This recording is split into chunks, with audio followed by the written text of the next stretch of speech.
सलाम Pakistan 24 news HD से मैं हूं आमिना असलम और मैं हूं हैदर अवान। आप हमें YouTube पर बराह रास्त भी देख सकते हैं। youtube.com/24 News HD विजिट कीजिए।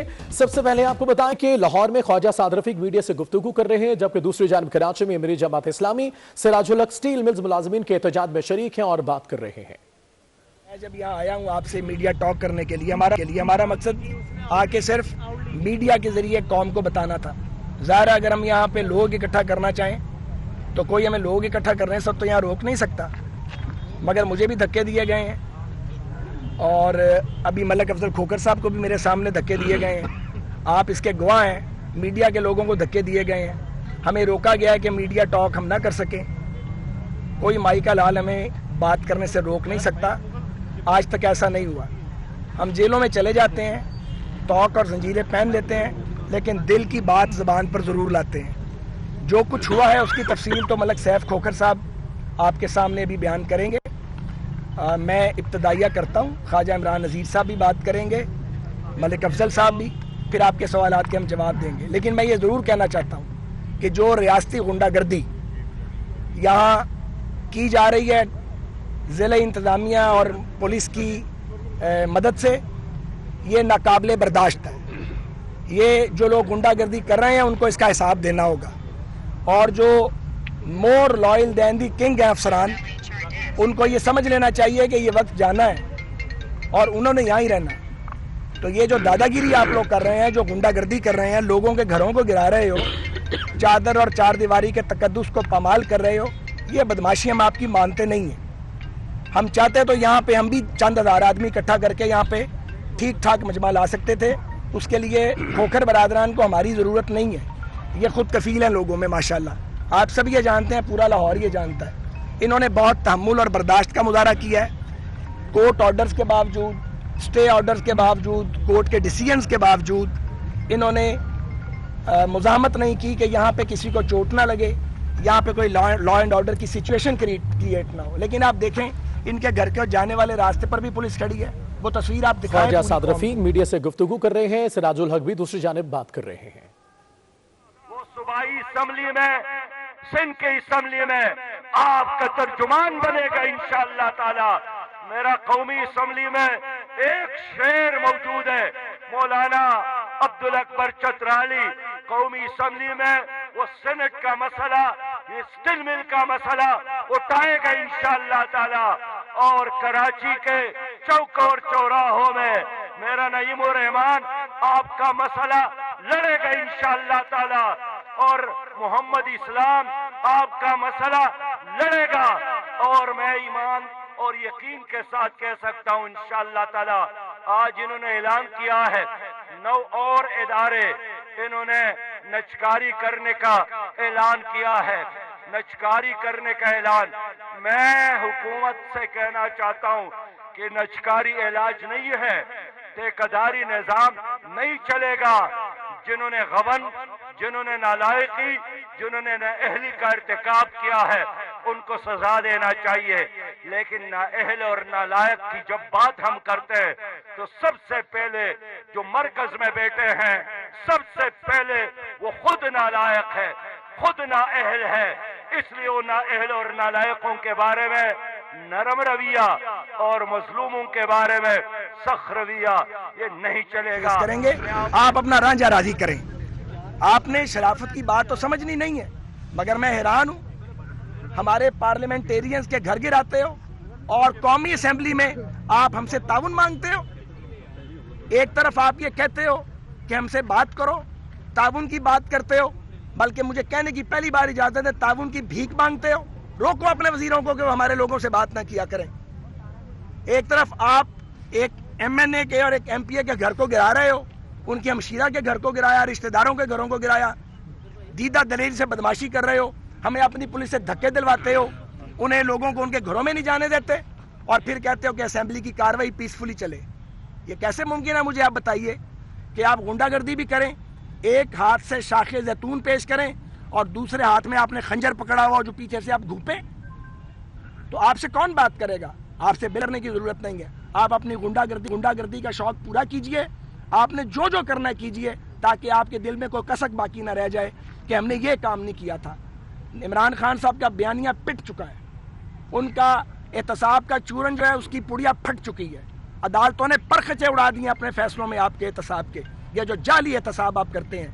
और अब आपने एंटी करप्शन और FIA को भी इस काम पे लगाया है, तो लोगों के सामने आपकी असलियत आ गई है। सारा एहतसाब का जो पहाड़ है वो अपोजिशन के लिए है, और जो गुंडों के ग्रोह PTI में मौजूद है उन्हें कोई पूछने वाला नहीं है।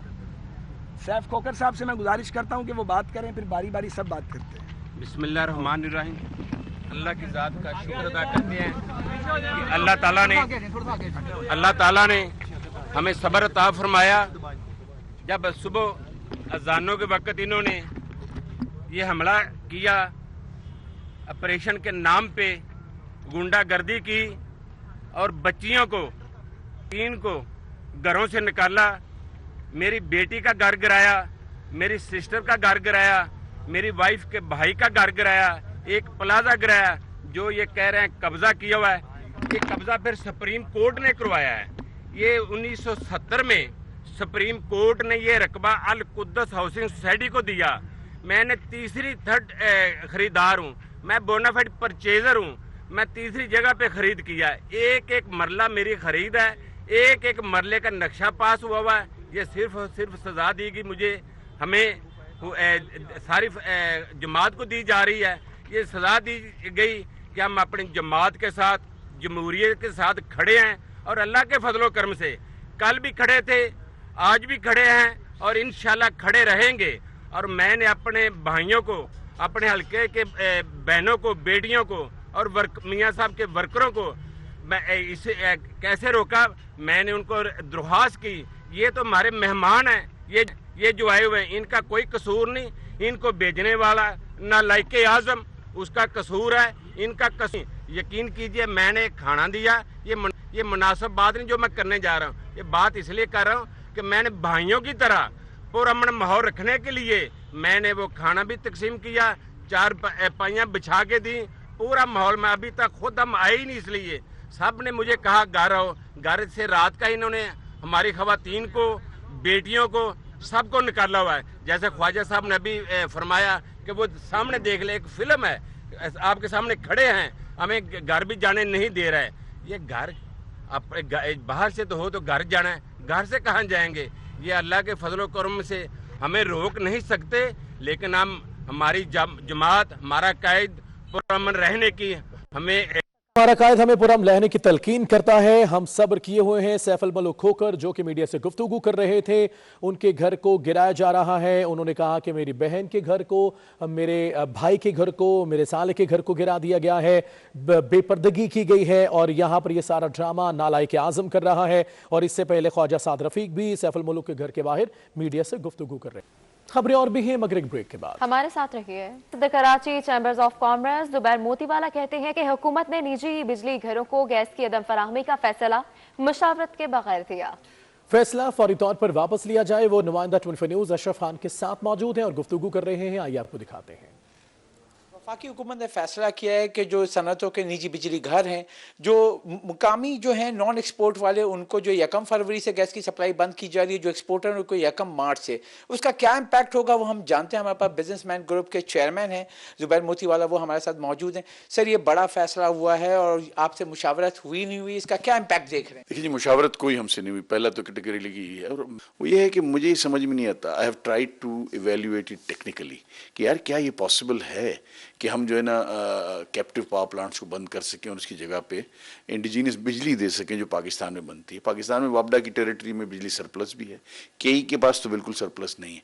लेकिन मेरी बिल्कुल समझ में नहीं आया। इसके बहुत सारे टेक्निकल एस्पेक्ट्स हैं जो हम लंबी डिटेल नहीं, बट जो ये इस बात को समझते हैं technically it is not possible. ये जो दिसंबर का एक्सपोर्ट है हिस्टोरिकली हाई है, उसकी वजह यह है कि गैस 300 दिन मिली हमको, 24/7 मिली, प्रेशर के साथ मिली। उसी की वजह से हमारी ऑप्टिमम कैपेसिटीज यूटिलाइज हुई और हमने जो है ना प्रोड्यूस ज़्यादा किया। लेकिन ये मिस हैंडलिंग कौन करवाता है मुझे नहीं पता। जब एक चीज़ टेक्निकली पॉसिबल नहीं, आपने अनाउंसमेंट कर दिया। जी, जैसे कि आपने सुना बिजनेसमैन ग्रुप के जो चेयरमैन, उन्होंने साफ साफ कह दिया हुकूमत ने जो फैसला किया है वो मार्च तक जो निजी बिजली घरों को उसकी गैस सप्लाई बंद करना नामुमकिन है, क्योंकि ये अगले साल मार्च 2022 तक भी अगर करते हैं तो इजाफी बिजली कैसे आएगी। 1000 मेगावाट का मामला है और इसके ऊपर सवालात उठा दिए और कहा है कि हुकूमत फौरी तौर पर है इसको फैसले को वापस ले। बहुत शुक्रिया आपका।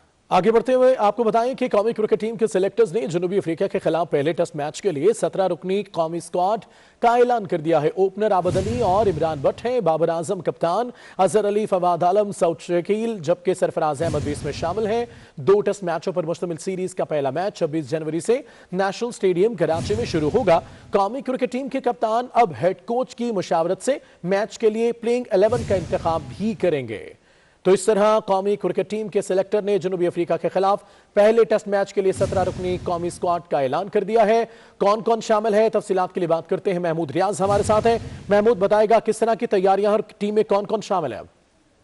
जी, आज तकरीबन जो है वो 4 दिन से कौमी टीम जो है वो नेशनल स्टेडियम के अंदर प्रैक्टिस कर रही है और आज 20 रुकनी स्क्वाड का ऐलान किया गया था और जिसमें से आज 17 रुकनी स्क्वाड का बाज़ाब्ता ऐलान किया गया है, जिनमें से बच्चे जो 3 मेंबर हैं, कामरान गुलाम, अली शफीक और नुमान, वो भी टीम के साथ रहेंगे। चूंकि कोविड के बाद से तमाम बायोसिक्योर के उसके अंदर मौजूद हैं, तो जो 3 खिलाड़ी ड्रॉप हुए हैं वो टीम के साथ तो नहीं होंगे लेकिन वो होटल में मौजूद रहेंगे।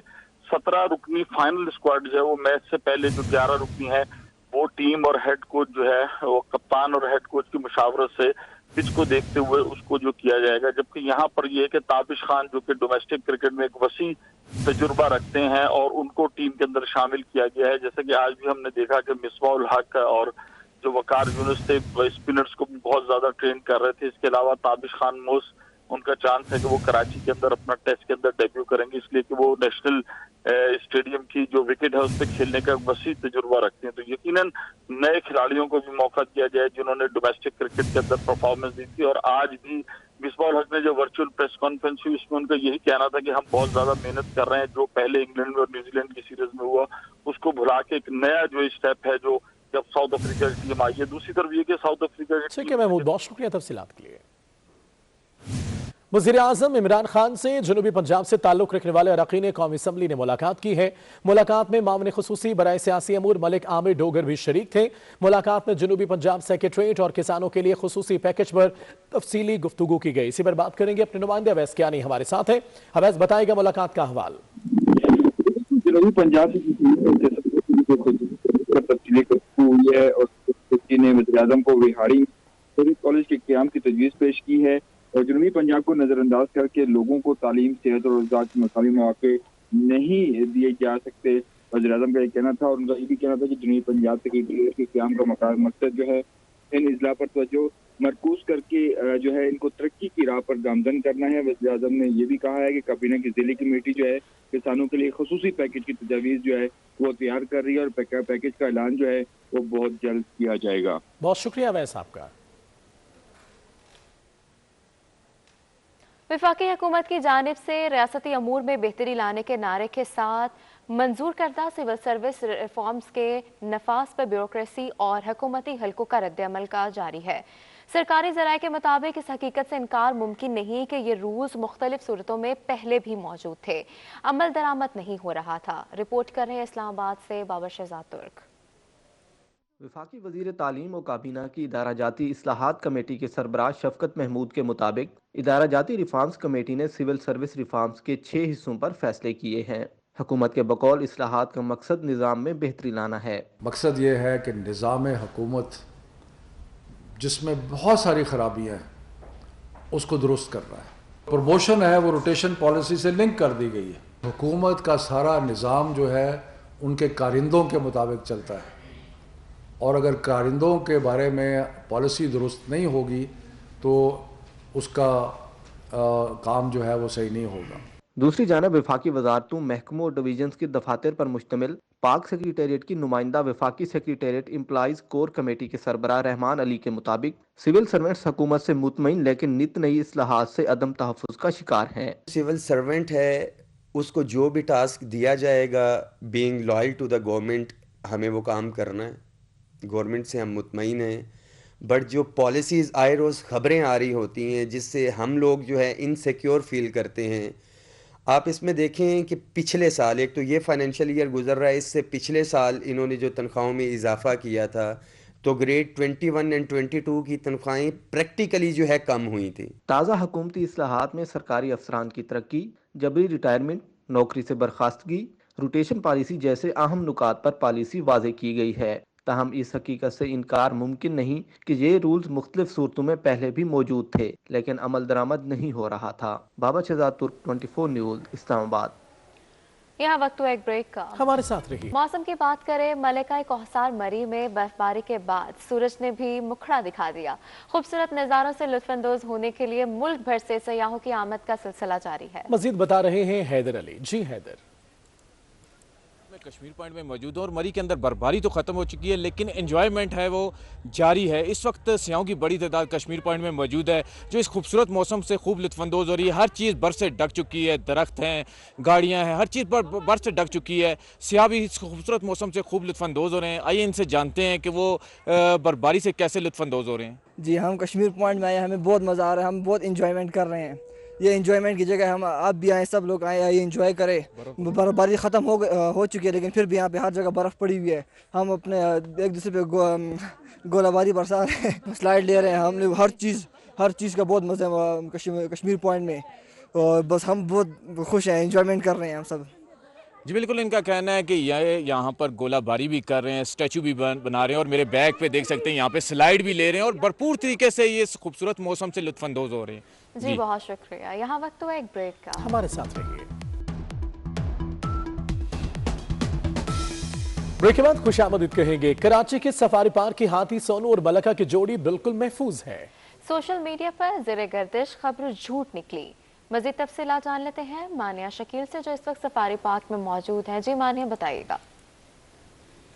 जी बिल्कुल, मैं इस वक्त सफारी पार्क में मौजूद हूँ, जहाँ पूरे कराची में सिर्फ हाथी और हत्ती की जोड़ी सफारी पार्क में मौजूद है। तो उसके हिसाब से खबरें भी बड़ी बनती है कि दिलचस्प जोड़ी जो है इस वक्त बदहाली का शिकार है। सोशल मीडिया पे कुछ दिनों से खबरें चल रही थी कि एक के पाँव में जंजीरें बंधी हुई हैं, पाँव फटे हुए हैं, और जो है डर्मेटोलॉजिकल इन्फेक्शन हो गया है, स्किन की बीमारी है। इस तरह की खबरें जो है वो सोशल मीडिया पे गश्त करती हुई नजर आ रही थी। हमने जब यहाँ पे इस वक्त रुख किया तो दिखाते हैं कि हम इस वक्त जो हाथी के रखवाले हैं, जो मलका के रखवाले हैं, वो इस वक्त हमें उसका पाँव भी दिखाएंगे कि क्या सूरत हाल है इस वक्त। जी, ये दिखा रहे हैं मलका की सूरत हाल के मलका के पाँव जो है वो इस वक्त पूरी तरह से महफूज हैं। जो सर्दियों में खुश्क हो जाती है स्किन, उसकी वजह से भी स्किन खुश्क हो सकती है, लेकिन इस वक्त हमें किसी किस्म की कोई बीमारी, कोई क्रैक, कोई भी जख्म नजर नहीं आ रहा, जिसकी वजह से मलका परेशान हो। मलका और सोनू अपनी मस्ती में ही झूमते नजर आ रहे हैं। साथ साथ इनके जो रखवाले हैं, ये साथ साथ इसको रखवाली भी कर रहे हैं, और हम देख रहे हैं कि इस वक्त कोई यहाँ पे बदहाली नहीं है, बल्कि मलका और सोनू खासे खुशहाल नजर आकर अपनी जो है मस्ती में झूम रहे हैं, गा रहे हैं। और इस सर्द मौसम में जहाँ कराची वाले मजे कर रहे हैं, वहाँ ये सोनू और मलका भी मजे करते ही नजर आ रहे हैं। जी मानिया, बहुत शुक्रिया। अब आपको बताएं, कौमी क्रिकेट टीम के हेड कोच मिसबाह हक का कहना है कि पाकिस्तान की कंडीशंस न्यूजीलैंड से मुख्तलिफ है। खिलाड़ियों को मुख्तलिफ हालात में खेलने के लिए तैयार कर रहे हैं। कोचेस पर कारकर्दगी दिखाने का कोई प्रेशर नहीं, हमेशा दबाव में क्रिकेट खेली है। बाबर आजम आहिस्ता आहिस्ता कप्तानी का तजुर्बा हासिल कर रहे हैं। जिंदगी हमने अंडर प्रेशर क्रिकेट खेली है, and you have to perform. इधर कोई ऐसा नहीं है कि आपको कोई श्योरिटी सिक्योरिटी होती है। न्यूजीलैंड टोटली डिफरेंट कंडीशन थी, वहाँ पे हमें वो जो स्विंग है या बाउंस था, पेस, वो वहाँ पे प्रॉब्लम हो रही। तो आई थिंक यहाँ पे टोटली एक डिफरेंट सिनेरियो है। कोशिश की है कि उसको साइड पे रखें जो न्यूजीलैंड में हुआ है, यहाँ की कंडीशंस के मुताबिक तैयारी की जाए। देखें, इसी तरीके से इंसान सीखता है। बाबर अंदर जाए, फ्री माइंड के साथ जाए, और जो मेरे ख्याल में एक समझदार क्रिकेटर है, जो भी बैट्समैन इस लेवल पे इस तरह रन्स करता है, आई थिंक क्रिकेट को काफ़ी हद तक वो समझता है। उसको फ्री हैंड भी आई थिंक देना चाहिए हमें। होपफुली इंशाल्लाह ऐसे ही वो सीखेगा और ज़्यादा बेहतरी भी आएगी उसकी कप्तानी के अंदर। This is where we are focusing at the moment. आगे पीछे उसको नहीं सोच रहे कि आगे क्या होना और क्या नहीं होना। बुलेटिन आपने मुलाहिजा किया, स्टूडियो से फिर वक्त इतना।